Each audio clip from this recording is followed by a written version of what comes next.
Hello everyone, welcome to ILH। और आज हम हिस्ट्री का one of the very important topic deal करने वाले 10th स्टैंडर्ड का हेरिटेज मैनेजमेंट।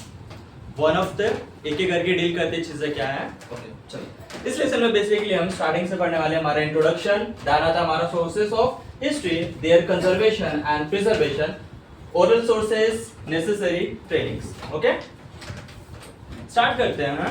रीड करना, रीड करो। The source of history and all the history books that are available today are the result after of the diligent work of several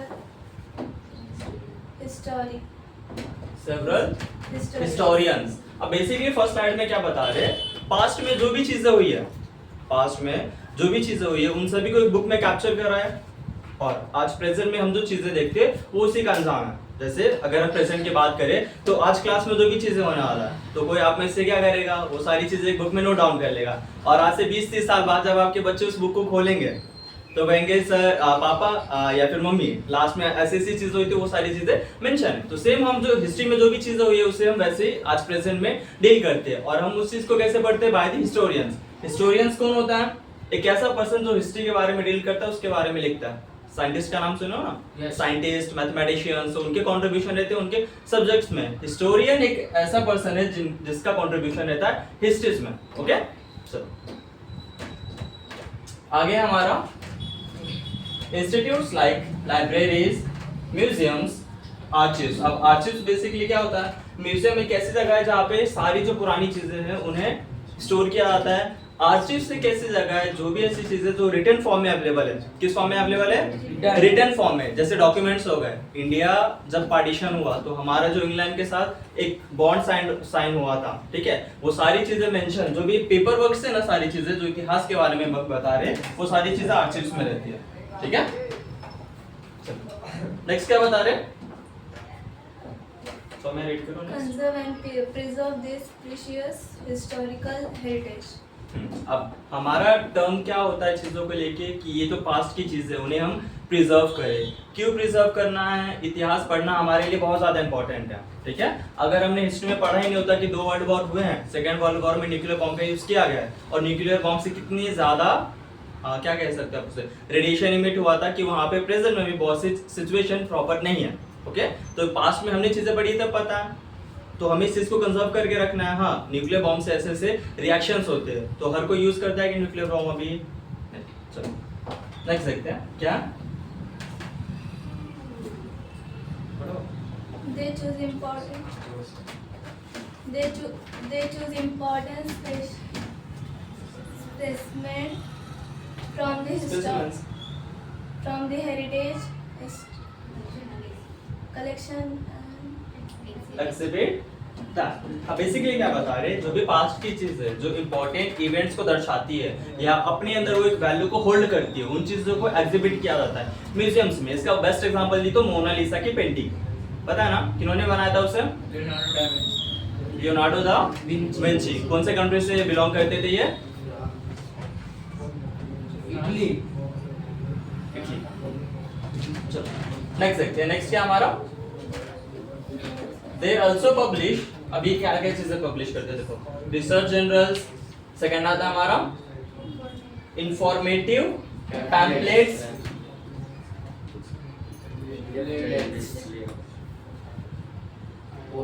posters, documents, artefacts. क्या चीजें बता रहे हैं?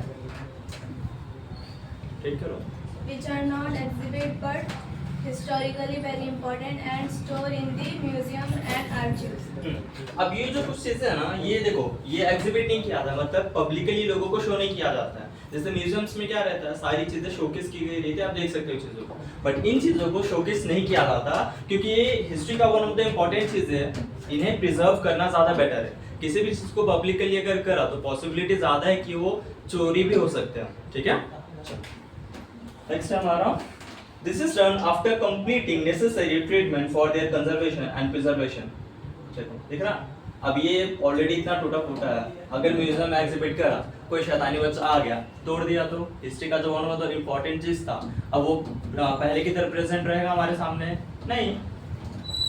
Those documents and artifacts are made available to researchers as and whenever necessary। अब देखो, जब इतिहास की चीज या फिर साइंटिस्ट जो रहते हैं, जैसे साइंस का कोई टर्म हो गया, उसे कैसे साइंटिस्ट बार बार रीड करते रहते हैं, उसमें इंपॉर्टेंट चीजें चेंजेस लाते हैं, नेसेसरी चेंजेस। आपने पीरियोडिक टेबल के बारे में पढ़ा, कितने साइंटिस्ट ने उन चीजों को डील करा है। ओके, सेम आता है ये जो हिस्टोरिकल डॉक्यूमेंट्स है, अगर किसी हिस्टोरियन को अपनी रिसर्च के लिए लग रहा है तो वो चीजों ने पब्लिश करते हैं, हिस्टोरियंस आके उसे देख के वापस से जा सकते हैं। नॉर्मल कोई भी पर्सन इन चीजों को हम वहां जाके नॉर्मल कोई भी पर्सन उन्हें नहीं देख सकते। ओके, नेक्स्ट क्या बता रहे हैं, libraries conserve, preserve and manage the books.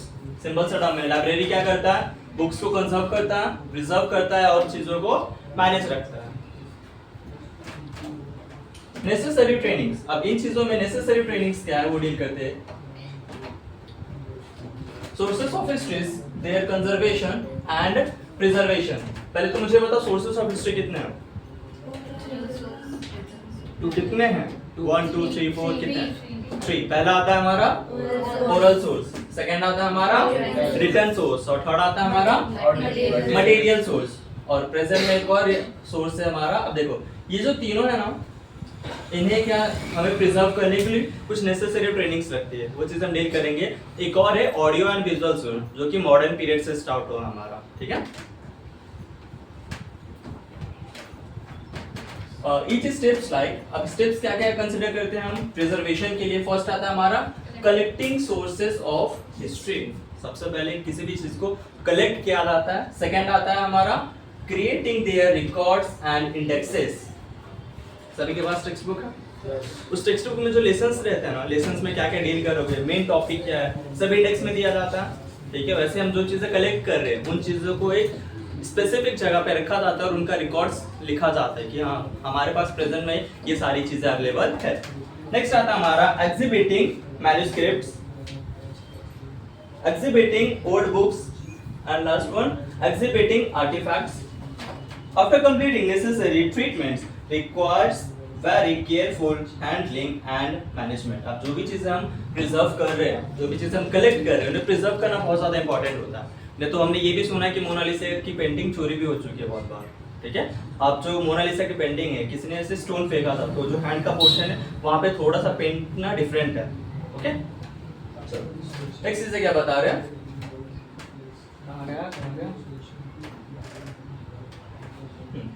it needs people with specific skills।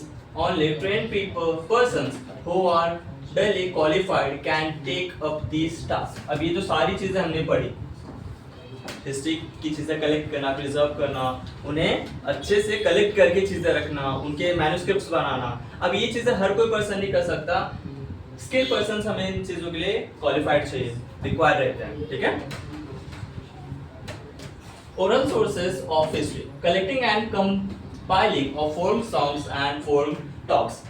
Simple सा कंसेप्ट है। ओरल सोर्सेस मतलब क्या, हर एक हिस्ट्री का टर्म जो हमें ओरली पता चलता है। अब इसमें सबसे इंपॉर्टेंट आते हैं हमारे folk songs, folk tales. Folk tales मतलब क्या, जो कहानियां रहती है, ओके, उन चीजों को हम कह सकते हैं। इसमें से महाराष्ट्र की बात करें तो पोवाडास हो गए, पोवाडास एक वन ऑफ द बेस्ट चीज है फोल्क सॉन्ग्स, और वो हमें हिस्ट्री के बारे में बताता है। जैसे औरंगजेब और शिवाजी महाराज की जो फाइट हुई थी वो पूरा एक फोल्क सॉन्ग्स में बताया गया, अगर आपने सुना होगा तो।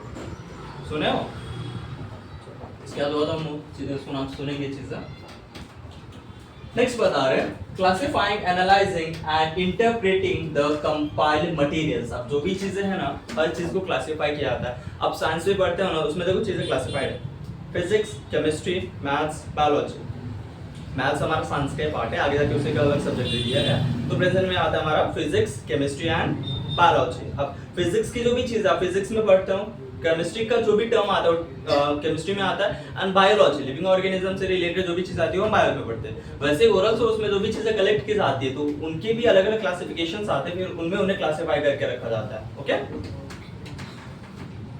Publishing the results of respective research. अब ये थोड़ा सा इंपॉर्टेंट है, पर्सन जो भी चीजें कलेक्ट करते हैं उनके ऊपर देखो एक रिसर्च पब्लिश होती है।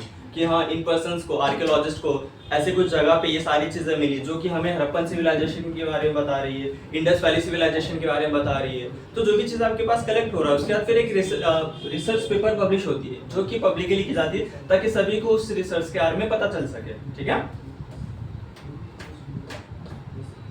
नेक्स्ट आता है हमारा नेसेसरी ट्रेनिंग। अब उन्हें नेसेसरी ट्रेनिंग्स क्या क्या चीजें हैं जो इंपॉर्टेंट है उन्हें ट्रेन करना। सबसे फर्स्ट आता है, फर्स्ट क्या हमारा sociology and anthropology, social psychology, mythology and linguistics. Linguistic मतलब होता है स्टडी ऑफ कॉइन्स, सिक्के रहता है ना, सिक्कों की स्टडी को हम कहते हैं लिंग्विस्टिक। ठीक है, इससे देखो सिक्कों की स्टडी से बहुत चीजें पता चलती है। प्रेजेंट के सिक्के देखे उन्हें कैसे रहते हैं और उन सिक्कों पे डेट भी मेंशन रहता है कि वो कब का बना हुआ है और कहाँ बना हुआ है। ठीक है, नेक्स्ट आता है हमारा library science and information technology, history and historical research method, writing of research reports and article. अब ये कुछ इंपॉर्टेंट चीजें हैं जो एक पर्सन जिन्हें ओरल सोर्सेज की चीजें या फिर ये जो एक्सपर्ट्स बनना है तो ये चीजें उनको नॉलेज होना चाहिए। जैसे अगर आपको एक साइंटिस्ट बनना है तो आपको उस लेवल की स्टडी होनी चाहिए, उस लेवल का नॉलेज होना चाहिए। ठीक है, यहाँ पे हमारा पार्ट 1 खत्म होता है, नेक्स्ट हम पार्ट 2 स्टार्ट करते हैं।